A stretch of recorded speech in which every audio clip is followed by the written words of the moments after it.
नमस्कार, मैं हूं निकिता और आप देख रहे हैं सत्यहिंदी.com।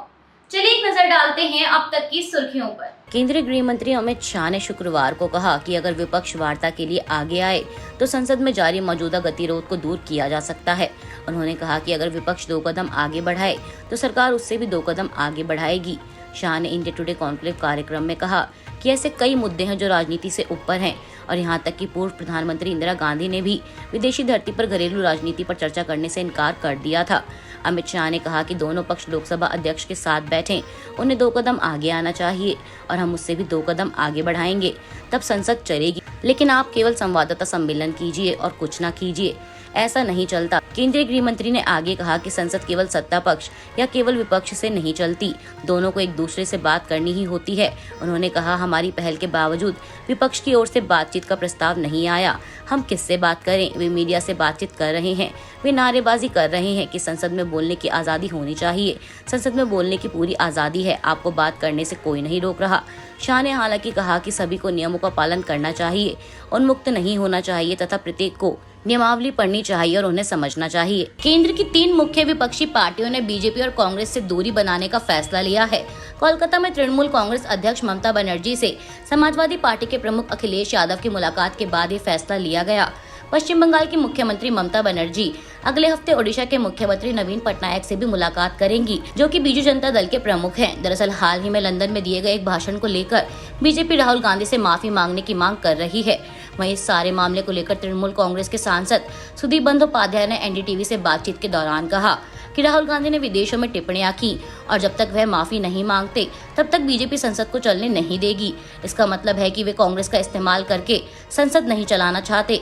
बीजेपी चाहती है कि राहुल गांधी विपक्ष का चेहरा बने ताकि बीजेपी की मदद करे। 2024 चुनाव के लिए प्रधानमंत्री पद के चेहरे पर फैसला करने की कोई आवश्यकता नहीं है। इसके साथ ही टीएमसी सांसद ने ये भी कहा कि ये सोचना बीजेपी का भ्रम है कि कांग्रेस विपक्ष का बिग बॉस है। टीएमसी नेता ने बताया कि मुख्यमंत्री ममता बनर्जी 23 मार्च को नवीन पटनायक से मुलाकात करेंगी। हम अन्य विपक्षी दलों के साथ इस मुद्दे पर चर्चा करेंगे। हम यह नहीं कह रहे हैं कि यह तीसरा मोर्चा है, लेकिन क्षेत्रीय दलों के पास बीजेपी का मुकाबला करने की ताकत है। गौरतलब है कि हाल ही में सपा अध्यक्ष अखिलेश यादव ने इस बात की पुष्टि की है कि वे कांग्रेस और बीजेपी दोनों से समान दूरी बनाए रखना चाहते हैं। अखिलेश यादव ने कोलकाता में पत्रकारों से कहा था कि बंगाल में हम ममता दीदी के साथ हैं। इसके साथ ही उन्होंने यह भी कहा था कि जो लोग बीजेपी वैक्सीन लगवा लेते हैं उन्हें सीबीआई, ईडी या आईटी से कोई फर्क नहीं पड़ता है। कर्नाटक की राजधानी बेंगलुरु के गोविंदराज नगर इलाके में एक राजनीतिक कार्यक्रम को लेकर बीजेपी और कांग्रेस के समर्थकों में जबरदस्त झड़प हो गई। दोनों के बीच झगड़ा इस कदर बढ़ गया कि पथराव शुरू हो गया, जिसमें एक पुलिसकर्मी समेत कुछ लोग घायल हो गए। पुलिस से मिली जानकारी के मुताबिक गोविंदराज नगर के बीजीएस मैदान में रविवार को बेंगलुरु में कांग्रेस के द्वारा महिलाओं के लिए कार्यक्रम स्त्री शक्ति सम्मेलन का आयोजन किया जाना था। शुक्रवार की देर शाम जब वे कार्यक्रम का होर्डिंग लगाने मैदान में पहुंचे तो उन्हें कथित बीजेपी समर्थकों ने ऐसा करने से रोक दिया। रिपोर्ट के मुताबिक बीजेपी समर्थक दावा कर रहे थे कि उन्हें भी रविवार को इस मैदान में एक कार्यक्रम का आयोजन करना है, इसलिए मैदान दूसरे गुट को नहीं दिया जा सकता है।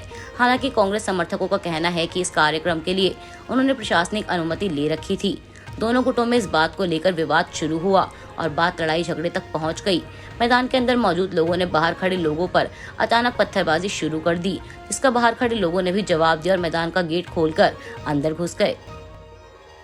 दिल्ली की राउज एवेन्यू कोर्ट ने दिल्ली के पूर्व उप मुख्यमंत्री मनीष सिसोदिया की रिमांड को अगले 5 दिन के लिए बढ़ा दिया है। बता दें कि ईडी ने कोर्ट से सिसोदिया की 7 दिन की रिमांड मांगी थी और मनीष सिसोदिया को ईडी ने विशेष न्यायाधीश एम.के. नागपाल की अदालत में पेश किया था। ईडी ने कोर्ट को बताया कि सिसोदिया की हिरासत के दौरान महत्वपूर्ण जानकारी मिली है तथा उन्हें अन्य आरोपियों के साथ बिठाकर पूछताछ करनी है।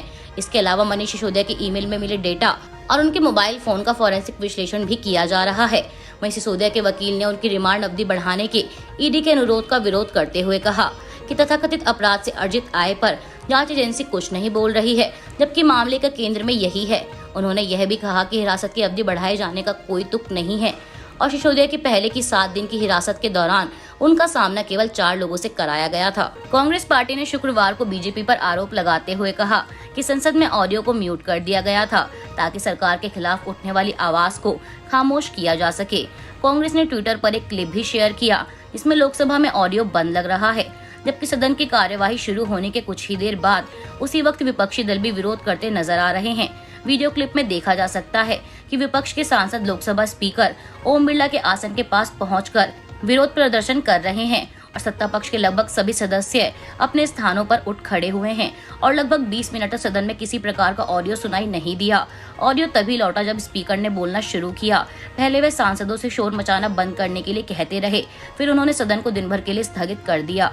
वहीं सरकार की तरफ से इस बात पर कोई स्पष्टीकरण नहीं दिया गया है कि लोकसभा में ऑडियो क्यों नहीं था। बिहार विधानसभा के बजट सत्र में आज शुक्रवार को जमकर हंगामा हुआ। भारतीय जनता पार्टी ने नीतीश कुमार की कैबिनेट के मंत्री इस्राइल मंसूरी को बर्खास्त करने की मांग को लेकर खूब हंगामा किया। इतना ही नहीं, बीजेपी विधायकों ने सदन में ही हनुमान चालीसा का पाठ करना शुरू कर दिया। वहीं इस बीच सदन में हनुमान चालीसा के पाठ के सवाल पर पूर्व मुख्यमंत्री जीतन राम मांझी ने विवादित बयान देते हुए कहा कि राम से ज्यादा कर्मठ थे रावण, उन पर अन्याय हुआ था। जीतन राम मांझी इतने पर ही नहीं रुके, उन्होंने आगे कहा कि भगवान राम की कहानी काल्पनिक है और इस कहानी में राम से ज्यादा कर्मठ रावण था, लेकिन इस काल्पनिक कहानी को हम नहीं मानते हैं। अभी के लिए बस इतना ही। बाकी की खबरों के लिए जुड़े रहिए सत्यहिंदी.com पर।